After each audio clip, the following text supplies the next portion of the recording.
Hello, can you see me? Maybe now you could see me a little bit, right? With some light and a little bit movement, can you see me better? So in complete dark room wearing a black t-shirt, you could not see me, right?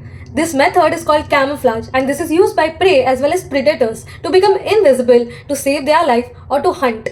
So camouflage means creating an illusion of becoming invisible. That means making it difficult to see. That is done by disguising or hiding with different materials, colors, illumination and many other methods. So can we say our nature has wonders of camouflaging where an insect can beautifully camouflage or disguise oneself into a trunk or a leaf and it becomes so difficult to actually spot the difference. So most of the insects opt for crypsis, that is complete camouflage with the background, which makes it very difficult to distinguish. Then there is disruptive coloration, that is also known as disruptive camouflage, which involves breaking of outlines. So basically animals have lines, patterns or different shapes that actually break. That means it becomes visible to merge the background perfectly.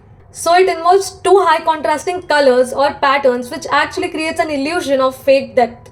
This can be done to an extent where they can actually camouflage their eyes as well. This is called as disruptive eye method. It is similar to counter shading. Counter shading is a method where an animal has a darker top and a lighter underside of the body, like the grey reef shark. Counter shading is a great method when the light falls on it, so the upper side perfectly matches with the lower side of the body. Thus, this is a perfect method of camouflaging under the water.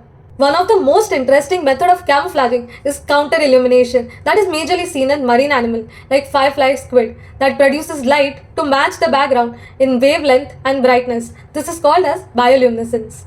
Hope you found this video interesting and wait for the part 2 of this video.